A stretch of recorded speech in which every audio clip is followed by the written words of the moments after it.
नमस्कार दोस्तों, बुकोपीडिया एक्सप्लेन में आपका स्वागत है।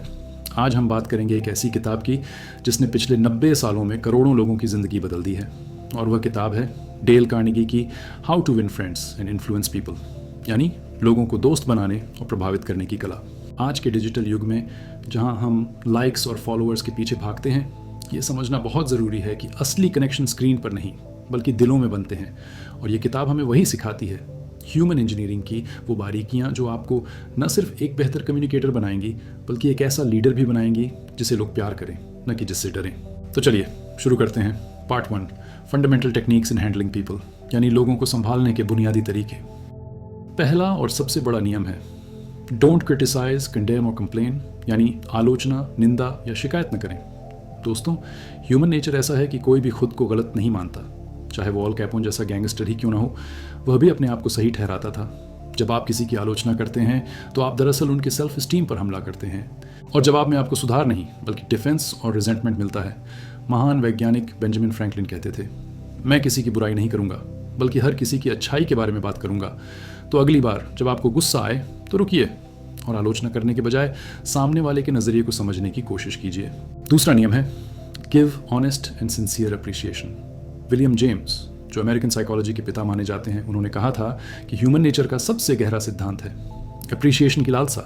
हर कोई चाहता है कि कोई उसकी पीठ थपथपाए, उसे इंपॉर्टेंट महसूस कराए, लेकिन ध्यान रहे ये अप्रिशिएशन दिल से होना चाहिए, चापलूसी नहीं, क्योंकि लोग नकली तारीफ को बहुत जल्दी पहचान लेते हैं और उससे नफरत करते हैं। तीसरा नियम है arouse in the other person an eager want, यानी दूसरों में काम करने की इच्छा जगाना। हेनरी फोर्ड कहते थे, अगर सफलता का कोई रहस्य है तो वह है दूसरे व्यक्ति के पॉइंट ऑफ व्यू को समझने की क्षमता और चीज़ों को उसके नज़रिए से देखने की ताकत। जैसे अगर आप अपने बच्चे को स्मोकिंग छुड़वाना चाहते हैं तो उसे लेक्चर मत दीजिए, बल्कि उसे बताइए कि कैसे स्मोकिंग उसके फुटबॉल टीम में सिलेक्ट होने के सपने को तोड़ सकती है। उसे वो फ़ायदा दिखाइए जो उसे मिलेगा, न कि जो आप चाहते हैं। अब आते हैं पार्ट 2 पर, 6 ways to make people like you, यानी 6 तरीके जिनसे लोग आपको पसंद करेंगे। पहला तरीका, become genuinely interested in other people. आप 2 साल में जितने दोस्त बना सकते हैं उससे कहीं ज़्यादा दोस्त आप 2 महीने में बना सकते हैं अगर आप दूसरों में दिलचस्पी लेना शुरू कर दें। याद रखें, जब आप किसी ग्रुप फोटो को देखते हैं तो सबसे पहले आप किसे ढूंढते हैं? खुद को, है ना? यही बाकी सब भी करते हैं। तो अगर आप चाहते हैं कि लोग आपको पसंद करें तो पहले आपको उन्हें पसंद करना होगा। दूसरा तरीका, जो सबसे आसान है, स्माइल। एक मुस्कान कहती है, मैं आपको पसंद करता हूँ, आप मुझे खुशी देते हैं। एक पुरानी चीनी कहावत है, जिस आदमी को मुस्कुराना नहीं आता उसे दुकान नहीं खोलनी चाहिए। आपकी मुस्कान आपके गुडविल का संदेश वाहक है। ये उन लोगों के जीवन को रोशन कर सकती है जो इसे देखते हैं। तीसरा तरीका, remember that a person's name is to that person the sweetest sound. एक इंसान के लिए उसका नाम दुनिया का सबसे मीठा और महत्वपूर्ण शब्द है। जब आप किसी का नाम याद रखते हैं और उसे सही तरह से बोलते हैं तो आप उसे एक साइलेंट कॉम्प्लीमेंट दे रहे होते हैं। ये दिखाता है कि आपने उन्हें महत्व दिया। चौथा तरीका, बी अ गुड लिसनर। एक अच्छा श्रोता बने और दूसरों को अपने बारे में बात करने के लिए इनकरेज करें। लोग अपनी उपलब्धियों, अपनी समस्याओं के बारे में बात करना चाहते हैं। जब आप उन्हें ध्यान से सुनते हैं तो आप उन्हें वो चीज़ देते हैं जिसके लिए वे तरसते हैं, अटेंशन और वैलिडेशन। पांचवा तरीका, talk in terms of the other persons interests, यानी सामने वाले की रुचि के बारे में बात करें। अगर किसी को क्रिकेट पसंद है तो उससे क्रिकेट की बात करें। अगर किसी को फिल्मों का शौक है तो फिल्मों की बात करें। ये सबसे सीधा रास्ता है किसी के दिल तक पहुंचने का। और छठा तरीका, make the other person feel important and do it sincerely. Golden rule याद है, दूसरों के साथ वैसा ही व्यवहार करो जैसा तुम अपने लिए चाहते हो। हर इंसान चाहता है कि उसकी कद्र हो, तो उन्हें वो कद्र दीजिए।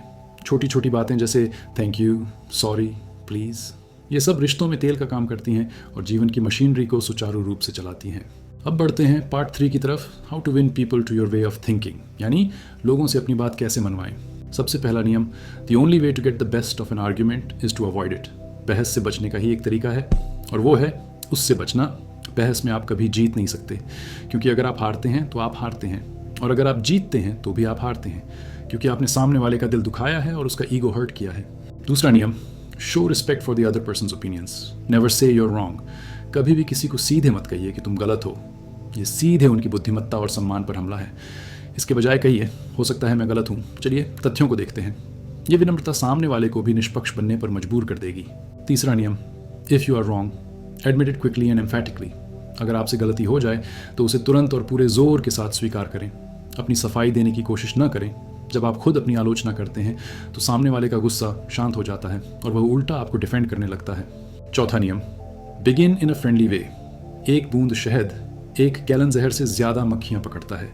अगर आप गुस्से से बात शुरू करेंगे तो सामने वाला भी डिफेंसिव हो जाएगा, लेकिन अगर आप नरमी और दोस्ती से बात शुरू करेंगे तो वह आपकी बात सुनने के लिए तैयार होगा। पांचवा नियम, get the other person saying yes immediately. सुकरात की तरह बात करें, ऐसे सवाल पूछें जिनका जवाब हाँ हो। जब इंसान एक बार हाँ कहने लगता है तो उसका पूरा साइकोलॉजी और फिजियोलॉजी रिलैक्स हो जाता है और वह आगे की बातों के लिए भी खुला हो जाता है। छठा नियम, let the other person do a great deal of the talking. लोगों को अपनी बात कहने दें, खासकर जब वे शिकायत कर रहे हों। उन्हें बीच में मत टोकिए, उन्हें खाली हो जाने दीजिए। जब वे अपनी बात पूरी कर लेंगे तभी वे आपकी बात सुनने की स्थिति में होंगे। और एक बहुत पावरफुल नियम है, appeal to the nobler motives. जेड मॉर्गन कहते थे कि इंसान के पास किसी काम को करने के दो कारण होते हैं, एक जो अच्छा लगता है और एक जो असली कारण होता है। आप हमेशा उस कारण की अपील करें जो सुनने में अच्छा और महान लगे, जैसे ईमानदारी, निष्पक्षता और दयालुता।